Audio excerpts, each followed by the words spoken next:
एक बार बुद्ध अपने आश्रम में विहार कर रहे थे। तभी एक व्यक्ति बुद्ध के समीप आया और बुद्ध से बोला, हे बुद्ध, मैंने आपके बारे में बड़ी प्रशंसा सुनी है। मैंने सुना है कि आपको परम ज्ञान उपलब्ध हुआ है। मैं भी परम ज्ञान को उपलब्ध होना चाहता हूँ। मुझे उम्मीद है कि आप मुझे ज्ञान का मार्ग दिखाएंगे। बुद्ध ने मुस्कुराते हुए कहा, तुम्हें मुझसे इतनी उम्मीद क्यों है? वह व्यक्ति बोला, हे बुद्ध, मैंने अपने जीवन का बड़ा हिस्सा इस दुनिया को समझने में निकाल दिया। मैं यह समझ चुका हूँ कि इस दुनिया में सब लोग स्वार्थी हैं। सभी सिर्फ अपने बारे में ही सोचते हैं। कोई किसी की मदद नहीं करना चाहता और ना ही कोई किसी को समझना चाहता है। सभी तरफ अंधकार ही अंधकार है। यहाँ बहुत ही कम लोग ऐसे हैं जो निस्वार्थ ही दूसरों की मदद करते हैं। ऐसे ही आप हैं बुद्ध। आप भी निस्वार्थ ही दूसरों को ज्ञान प्रदान करते हैं। इसी कारण मैं आपके पास आया हूँ। बुद्ध ने कहा, तुम्हें यहाँ अंधकार ही अंधकार क्यों दिख रहा है? वह व्यक्ति बोला, बुद्ध, अंधकार नहीं तो क्या है? मैंने अपने जीवन में अंधकार ही देखा है। मुझे अपने पिता से उम्मीद थी कि वह मेरा विवाह उस लड़की से करवा देंगे जिससे मैं प्रेम करता हूँ, लेकिन उन्होंने ऐसा नहीं किया। उन्होंने इसका विरोध किया और मेरा विवाह एक दूसरी लड़की से करा दिया। मुझे उम्मीद थी कि वह मेरे जीवन में जो आई है, मेरी पत्नी, मेरा ख्याल रखेगी तथा मेरे सभी कार्यों में मेरा साथ देगी। मैं एक कवि था, लेकिन उसे मेरी कविताओं में रुचि नहीं थी। वह चाहती थी कि मैं कविताएं छोड़ कोई और कार्य करूं, जिससे धन की अधिक प्राप्ति हो, और इसके लिए वह मुझसे रोज झगड़ा करती। उसने मेरा जीवन नर्क बना दिया। तब मैंने निश्चय किया कि मैं घर त्याग दूंगा और फिर कभी वापस नहीं जाऊंगा। और एक दिन मैंने ऐसा ही किया। मैंने घर त्याग दिया। मैं अपने मित्र के पास गया, जिससे मुझे उम्मीद थी कि वह मेरी सहायता जरूर करेगा, लेकिन उसने भी मेरी सहायता नहीं की। तब मुझे समझ में आ गया कि इस दुनिया में सभी लोग अपने ही स्वार्थ के लिए जी रहे हैं। कोई किसी को नहीं समझता और ना ही कोई किसी की मदद करना चाहता है। इसके बाद मैं साधुओं और सन्यासियों के साथ रहने लगा। वहाँ मुझे अनेक गुरुओं का आशीर्वाद मिला। मैंने नई नई ज्ञान की बातें सीखी और मैंने जाना कि यह दुनिया एक माया से ज्यादा कुछ नहीं है। यहाँ पर व्यक्ति भ्रमित हो जाता है और इस माया में पड़ा रहता है। मैं खुशनसीब था जो इस माया से बाहर निकल आया। अब मुझे पता है कि हम ईश्वर की भक्ति और ज्ञान के माध्यम से ही अपने परलोक को सुधार सकते हैं, जिससे हमें स्वर्ग की प्राप्ति होगी और हमें वहाँ कोई कष्ट नहीं होगा। और मुझे आपसे पूर्ण उम्मीद है कि आप मुझे ज्ञान के उस शिखर तक ले जाएंगे। बुद्ध मुस्कुराए और बोले, ठीक है, लेकिन उससे पहले तुम्हें एक कार्य करना होगा। क्या तुम करने के लिए तैयार हो? वह व्यक्ति बोला, हाँ बुद्ध, आप जो कहेंगे मैं करूँगा। बुद्ध ने कहा, ठीक है, मैं तुम्हें यह घड़ा देता हूँ। इस घड़े पर मैंने अपने हाथों से कलाकृति बनाई है। इस घड़े की तुम्हें रक्षा करनी है। मुझे तुमसे उम्मीद है कि तुम इस घड़े को कभी टूटने नहीं दोगे। वह व्यक्ति बोला, बुद्ध, बस इतनी सी बात? मैं इस घड़े की रक्षा अपनी जान से ज्यादा करूंगा। बुद्ध ने कहा, एक और बात जो तुम्हें करनी है, तुम्हें रोज सुबह उठकर सभी भिक्षुओं के लिए जल की व्यवस्था करनी है। आश्रम की साफ सफाई करनी है। जो भिक्षु ध्यान कर रहे हैं उनकी सेवा करनी है तथा सभी भिक्षुओं के साथ भिक्षा मांगने नगर जाना है तथा वापस आकर सभी के लिए भोजन की व्यवस्था करनी है। और जब तक मैं ना कहूँ, मेरे ध्यान प्रवचन या सभा में आने की अनुमति नहीं है। सही समय आने पर मैं तुम्हें बुलाऊंगा और अगर यदि तुम्हें मुझसे कोई बात करनी हो तो तुम यह घड़ा लेकर ही मेरे पास आना, तभी मैं तुमसे कोई बात करूंगा। वह व्यक्ति बोला, ठीक है बुद्ध, जैसा आपने कहा मैं वैसा ही करूंगा। वह व्यक्ति रोज बड़े ध्यान से अपना कार्य करने लगा। ऐसा करते करते उसे 1 माह बीत गया, लेकिन बुद्ध ने उसे नहीं बुलाया। तब वह खुद ही बुद्ध के सामने उपस्थित हुआ, लेकिन बुद्ध ने उससे बात नहीं की। तब उसे याद आया कि बुद्ध ने उससे कहा था कि यदि वह उनसे बात करना चाहता है तो वह घड़ा लेकर आए। वह व्यक्ति घड़ा लेकर बुद्ध के सामने उपस्थित हुआ। घड़ा देखकर बुद्ध ने कहा, क्या तुम्हारे मन में कोई प्रश्न है?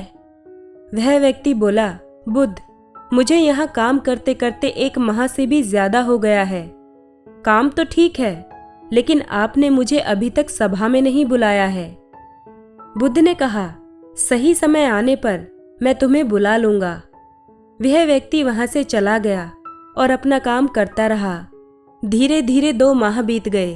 अब वह व्यक्ति बुद्ध के सामने घड़ा लेकर फिर से उपस्थित हुआ। उसने फिर से बुद्ध से कहा, आपने मुझे सभा में नहीं बुलाया। बुद्ध ने कहा, सही समय आने पर मैं तुम्हें अवश्य ही बुला लूंगा। वह व्यक्ति फिर से अपने कार्य में लग गया और ऐसा करते करते 1 माह और बीत गया। अब उसके धैर्य की सीमा समाप्त हो रही थी। वह बुद्ध के एक और शिष्य आनंद के पास गया और आनंद से बोला, हे आनंद, बुद्ध मेरे साथ अच्छा नहीं कर रहे हैं। मुझसे बाद में आए लोगों को बुद्ध ने अपने शिष्य के रूप में स्वीकार कर लिया।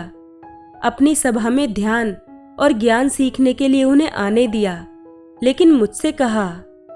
आनंद ने उस व्यक्ति को बीच में ही रोकते हुए कहा, बुद्ध ने तुमसे जो भी कहा है वह केवल तुम्हारे लिए है, उसे किसी और से मत कहो। बुद्ध तुमसे प्रेम करते हैं। जो घड़ा उन्होंने तुम्हें दिया है वह खुद उन्होंने अपने हाथों से सजाया है।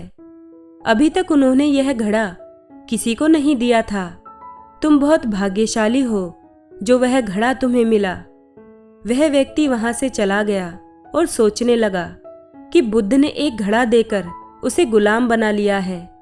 आखिरकार एक दिन उस व्यक्ति का धैर्य जवाब दे गया और वह बुद्ध के सामने घड़ा लेकर उपस्थित हुआ और उसने कहा, आप मुझे मूर्ख बना रहे हैं। मैं इतने दिनों से यहाँ काम कर रहा हूँ। आपने एक बार भी मुझे ध्यान सभा में आने के लिए नहीं कहा। आखिर आप मुझसे कब कहेंगे? मैं कब सीखूंगा? कब मुझे ज्ञान मिलेगा? आप मेरा नाजायज फायदा उठा रहे हैं। आपने यह घड़ा देकर मुझे अपना गुलाम बना लिया है। मुझे जब आपसे बात करनी होती है तब मैं ये घड़ा लेकर आपके पास आता हूँ। मुझे उम्मीद थी कि आप मुझे ज्ञान देंगे, लेकिन आप मेरी उम्मीदों पर खरे नहीं उतरे। बुद्ध ने मुस्कुराते हुए कहा, शीघ्र ही मैं तुम्हें ध्यान सभा में बुलाऊंगा।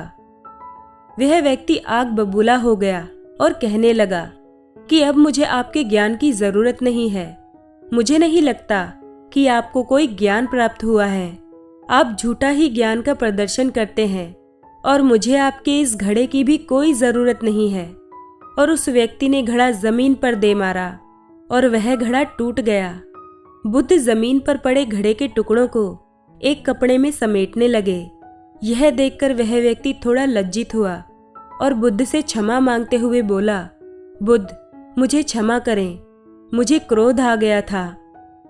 बुद्ध ने मुस्कुराते हुए कहा, समय आ गया है, अब तुम सभा में उपस्थित हो सकते हो। बुद्ध उस व्यक्ति को अपने साथ सभा में ले गए। बुद्ध ने अपना प्रवचन शुरू किया और बुद्ध बोले, इस दुनिया में दुख का कारण है किसी वस्तु से अपने आप को जोड़ना।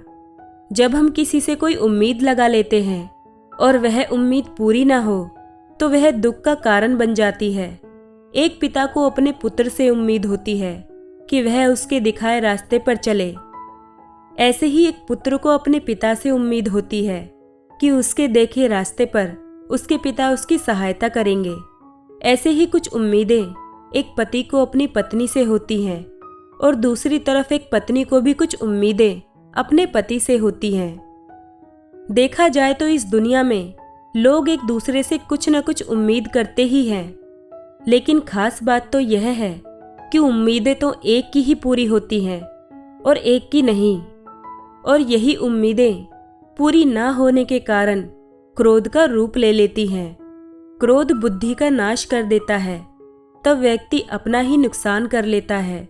क्रोध गर्म कोयले को अपनी हथेली पर रखने के समान है, जो हम किसी की तरफ फेंकना चाहते हैं, लेकिन वह पहले आप ही के हाथ जला देती है। बुद्ध ने अपने कपड़े से घड़े के टुकड़ों को निकालकर सामने रख दिया और उस व्यक्ति से बोले, क्या तुम इस घड़े को वापस जोड़ सकते हो? वह व्यक्ति बहुत लज्जित हुआ और हाथ जोड़कर बुद्ध से बोला, बुद्ध, मुझे क्षमा कर दें, मैं ऐसा नहीं कर सकता। मेरी बुद्धि नष्ट हो गई थी जो मैंने ऐसा काम किया। बुद्ध ने उस व्यक्ति से कहा, एक बात मैं तुम्हें समझाना चाहता हूँ। तुमने जिंदगी भर दूसरों से उम्मीदें रखी और जब वे उम्मीदें पूरी नहीं हुई तो तुम क्रोधवश वहां से भाग गए। इसमें तुम्हारा ही नुकसान हुआ। वह व्यक्ति बोला, हे बुद्ध, क्या हमें किसी से कोई उम्मीद नहीं रखनी चाहिए? भगवान बुद्ध ने कहा, जब भी तुम अपने स्वार्थ के लिए दूसरों से उम्मीद रखोगे तो दुख पाओगे, लेकिन यदि तुम दूसरों को सुख देने की उम्मीद करोगे तब तुम खुद भी सुख पाओगे और दूसरों को भी सुख दोगे। वह व्यक्ति बोला, हे बुद्ध, मुझे क्षमा करें और मुझे अपने चरणों में जगह दें। मैं भी अब परम ज्ञान के रास्ते पर आगे निकलना चाहता हूँ। बुद्ध ने कहा, अभी तुम अपने घर वापस जाओ और अपनी पत्नी और पिता से क्षमा मांगो तथा अपना गृहस्थ जीवन जियो। वह व्यक्ति बुद्ध से बोला, हे बुद्ध, क्या मुझे ज्ञान प्राप्त करने का अधिकार नहीं है? आप मुझे यहाँ से क्यों भेज रहे हैं? बुद्ध ने कहा, जिसे ज्ञान प्राप्ति की लालसा है वह गृहस्थ जीवन में भी ज्ञान प्राप्त कर सकता है। तब परिवार के सदस्य रास्ते का रोड़ा नहीं बल्कि सहयोगी हो जाते हैं। अभी तुम्हें दुनिया में अंधकार ही अंधकार नजर आता है। पहले तुम अपने इस जीवन में देखो कि प्रकाश कहाँ है। घर जाओ, ध्यान करो, ध्यान के लिए भिक्षुओं से संपर्क करो। धीरे धीरे तुम परम सत्य की खोज पर आगे निकलने लगोगे और तुम्हें रास्ता नजर आ जाएगा जिस पर चलकर तुम परम सत्य को पा सकोगे। वह व्यक्ति बुद्ध के चरणों में गिरकर धन्यवाद करने लगा और अपने घर वापस लौट आया। यह देखकर बुद्ध के शिष्य आनंद ने बुद्ध से पूछा, हे बुद्ध, आप सभी को संघ में शामिल कर लेते हैं, फिर आपने उस व्यक्ति को वापस क्यों भेज दिया? बुद्ध ने आनंद से कहा, सुनो आनंद, इस दुनिया में बुद्धि के विकास और ज्ञान के प्राथमिक चरण को प्राप्त करने के लिए दुनिया से होकर गुजरना पड़ता है। कोई भी सांसारिक दुनिया से दूर रहकर या फिर सीधे सन्यासी होकर ज्ञान के मार्ग पर आगे नहीं बढ़ सकता। इसके लिए इस दुनिया में रहकर दुनिया को करीब से जानना जरूरी है, तभी वह आगे की यात्रा आरंभ कर सकता है। उस व्यक्ति ने अभी सांसारिक जीवन को जाना ही नहीं था, वह जीवन से भाग रहा था। जैसे ही वह सांसारिक जीवन को जान लेगा, वह स्वतः ही ज्ञान का मार्ग खोज लेगा।